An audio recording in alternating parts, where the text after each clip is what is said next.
In the busy streets of Lagos, where traders shouted and car horns blared from morning till night, there stood a simple roadside food stall. The store belonged to a young woman named Amara. She was 27 years old, hard-working, and her hands were always moving, stirring pots, serving customers, cleaning tables. This small business was all she had. Every naira she made went toward her younger brother's school fees and the rent for the tiny room she called home. Life was not easy, but Amara never complained. She woke up before dawn, prepared her ingredients, and worked until the sun disappeared behind the tall buildings. One Tuesday afternoon, as the lunch rush ended and the street grew quieter, Amara noticed something unusual. A small boy stood at the edge of her store, partially hidden behind a wooden post. He looked about 7 years old, maybe 8. His clothes hung loose on his thin frame, and his bare feet were covered in dust from the unpaved road. But what caught Amara's attention most were his eyes, large, sad, and filled with hunger that went beyond just needing food. He stood there without moving, without speaking, just watching the people who came and went from her stall. Amara wiped her hands on her apron and walked toward him slowly. She did not want to frighten him away.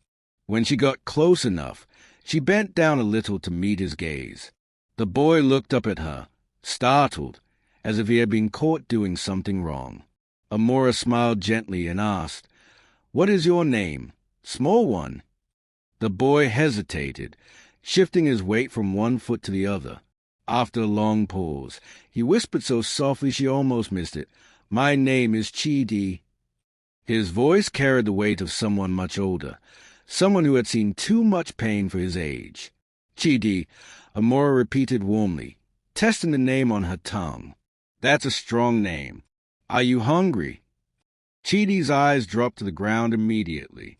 He nodded once, barely moving his head, as if admitting hunger was something to be ashamed of. Amara's heart squeezed tight in her chest. She straightened up and said firmly, "Wait here. Don't go anywhere." She hurried back to her stall, scooped a generous portion of jollof rice and fried plantain onto a clean plate, and returned to where Chidi stood. When she placed the food in his small hands, his eyes widened with disbelief, and for the first time, she saw a tiny spark of hope flicker across his face. Chidi sat on the ground right there, cross-legged, and ate slowly, savoring every single bite as if it might be his last meal. Amara watched him quietly from her stall, her mind racing with questions. Where did this boy come from? Where were his parents? Why was he wandering the streets alone? When he finished eating, he stood up carefully, wiped his mouth with the back of his hand, and looked at Amara with eyes full of gratitude. "Thank you, sister," he said, his voice trembling slightly. Then, before she could ask him anything, he turned and ran off down the street, disappearing into the crowd like a shadow fading at sunset. The next morning, Amara arrived at her stall before sunrise as usual. She lit her charcoal stove, arranged her cooking pots, and began preparing the day's meals. The street was still quiet, with only a few early risers passing by. As she stirred a pot of beans, she heard soft footsteps approaching. She looked up, and there he was again, Chidi, standing in the exact same spot as yesterday, watching her with those same sad, hopeful eyes. Amara's heart warmed instantly. She had wondered if he would come back, and now here he stood, looking even thinner than before in the early morning light. "Good morning, Chidi," Amara called out cheerfully. The boy's face brightened immediately, and he took a few shy steps forward. "Good morning, sister," he replied, his voice still quiet but a little stronger than yesterday. Amara did not waste time. She dished out a plate of beans and bread, poured some water into a cup, and brought everything to him. "Sit down properly and eat," she instructed gently. Chidi obeyed without question, settling onto the wooden bench near her stall. As he ate, Amara noticed how carefully he handled the plate, how he made sure not to spill even a single bean, how he chewed slowly to make the meal last longer. Days turned into weeks, and Chidi's visit became a regular part of Amara's routine. Every single morning, he appeared at her store around the same time, and every single morning, she fed him without fail. Sometimes it was rice, sometimes yam and egg sauce, sometimes akara and pap. Whatever she had prepared that day, she made sure Chidi got his share. Other customers began to notice. Some would ask, "Sister Amora, is that your brother?" She would simply smile and say, "He's a good boy who needs help." A few people whispered among themselves, calling her foolish for giving away food for free when she barely had enough for herself. But Amora paid them no mind. As the weeks passed, Chidi started staying longer at the store. At first, he would eat quickly and leave immediately, but gradually he began to linger. He would sit quietly on the bench, watching Amora work with curious eyes. One afternoon, after finishing his meal, he stood up and approached her hesitantly. "Sister Amora," he said softly, "can I help you?" Amora looked at him in surprise. "Help me? How?" Chidi pointed at a pile of dirty plates stacked near the back of the store. "I can wash those for you," he offered. Amora's eyes softened with emotion. "Chidi, you don't have to do that. You're just a child." But Chidi shook his head stubbornly, his small jaw set with determination beyond his years. "Please," he insisted quietly, "you give me food every day. I want to do something for you too." Amora felt tears prick at the corners of her eyes, but she blinked them away quickly. She nodded slowly and said, "All right, if you really want to help." From that day forward, Chidi became her unofficial helper. He washed plates with surprising care, swept the area around the store, and even helped carry things when customers ordered takeaway. Amora's heart grew fuller with each passing day. This small boy, who had appeared in her life like a lost soul seeking shelter, had somehow become the brightest part of her difficult days. One evening, after the last customer had left and the street lights began to flicker on, Amora sat down on her bench feeling exhausted. Chidi was still there, as he often was these days, quietly arranging empty bottles into a neat line. Amora watched him for a moment, then decided it was time to ask the questions that had been burning in her mind for weeks. "Chidi," she called gently. He looked up immediately, his eyes attentive. "Come sit beside me. I want to talk to you."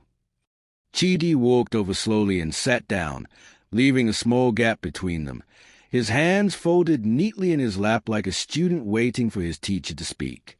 "Chidi, where do you live?"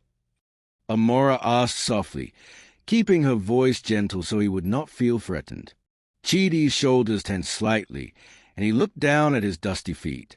For a long moment, he said nothing, and Amora wondered if she had pushed too hard. But then, in a voice barely above a whisper, he began to speak. "I live in a small room near the railway tracks. It's just me and my grandmother." Amora leaned forward, listening carefully. "Your grandmother? Where are your parents, Chidi?" The boy's lips trembled, and she saw his eyes becoming glossy with unshed tears that he was desperately trying to hold back. "My mother died when I was 4, Chidi said, his voice cracking slightly. "I don't remember much about her, just that she used to sing to me at night. My father, he left us even before she died. Grandma said he went away and never came back." A single tear escaped and rolled down his cheek, but he quickly wiped it away with the back of his hand. "After Mama died, I stayed with Grandma. She used to sell oranges by the roadside, and we managed somehow. But then Grandma got sick. Her legs don't work properly anymore. She can barely walk. Now she just sits in our room all day. And I have to find food for both of us."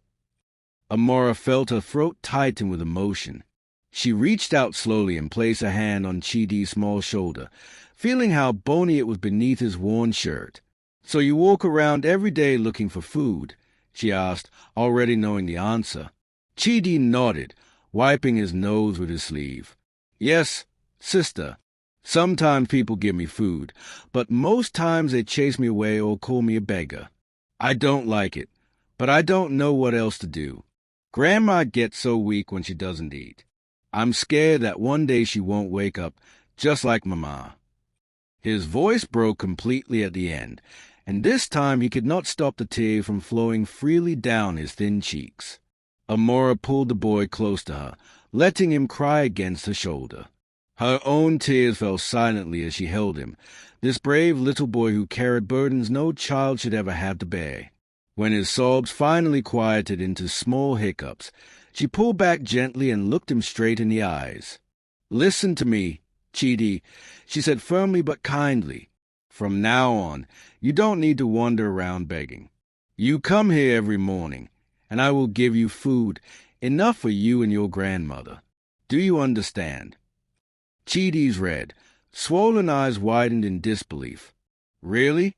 Every day?" he asked, his voice filled with desperate hope. "Every single day," Amora promised, squeezing his hand. "You and your grandmother will not go hungry as long as I have food to give."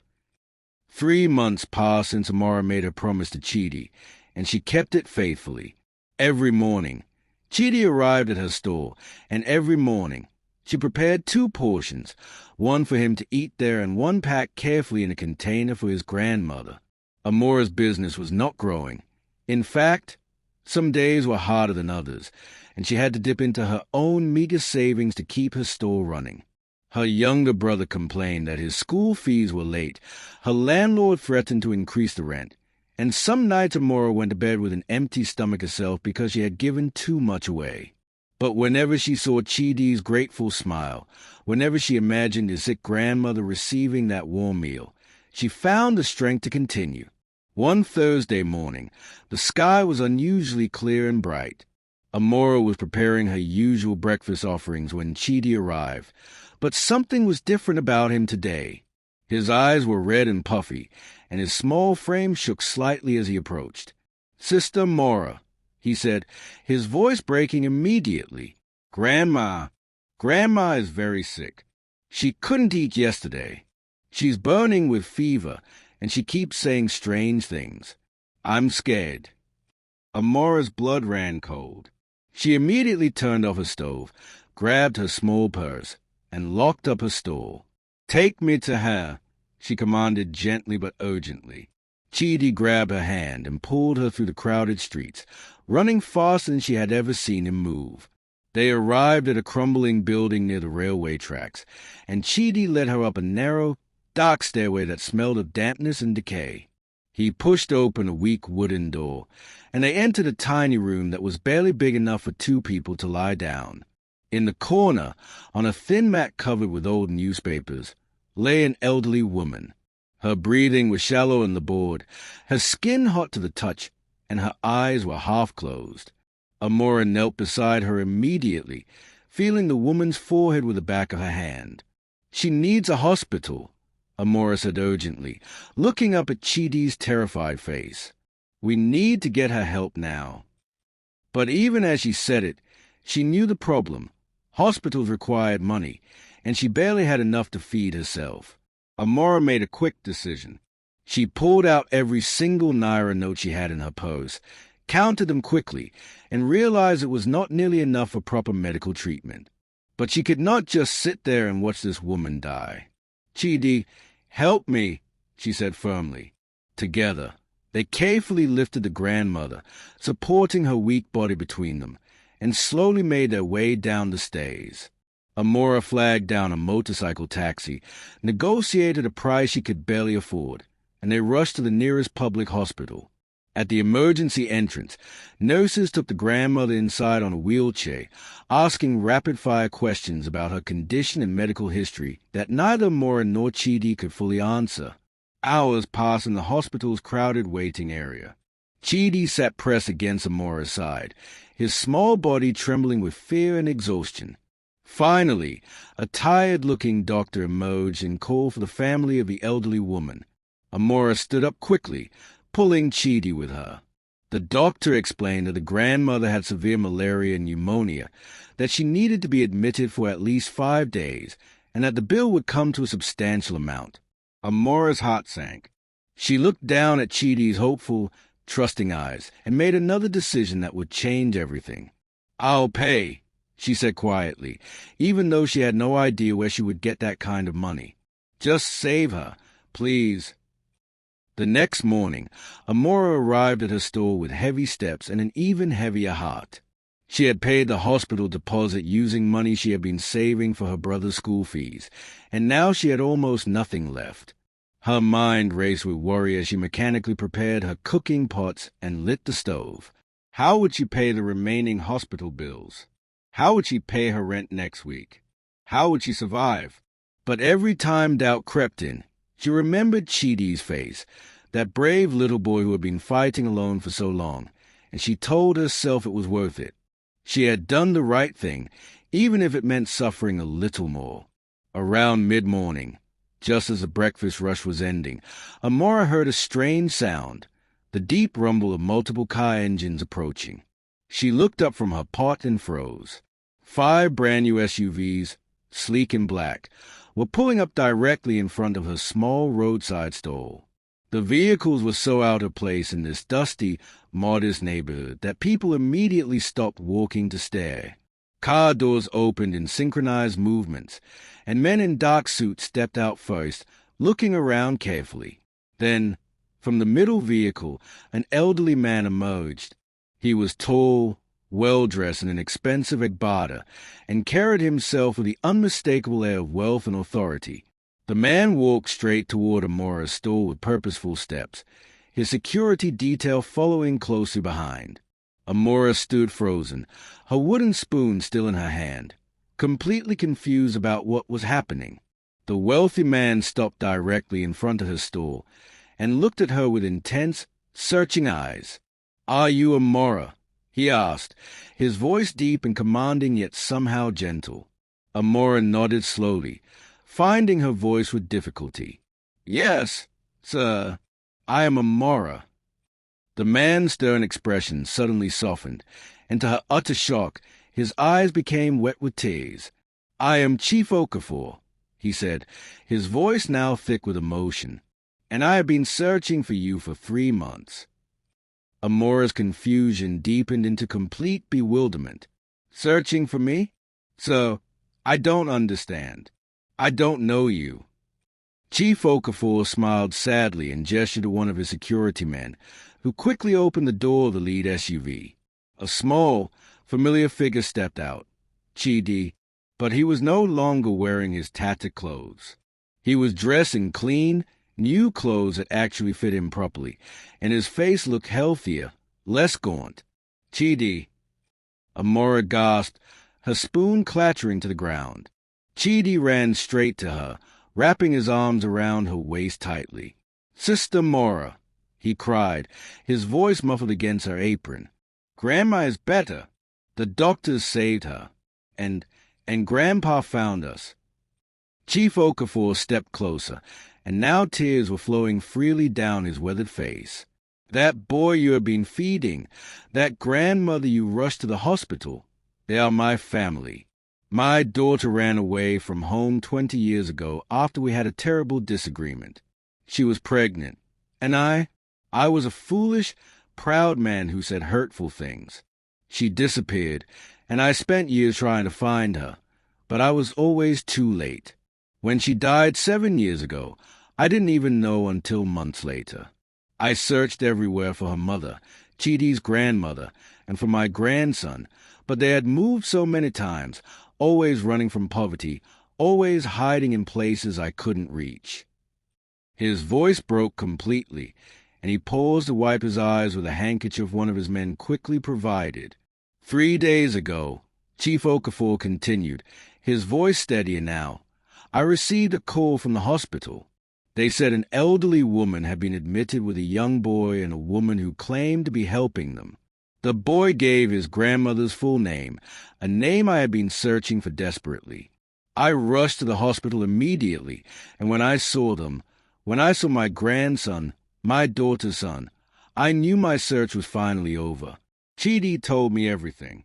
He told me about a kind woman named Amora who fed him every single day for months, who never asked for anything in return, who even paid hospital bills he couldn't afford just to save his grandmother.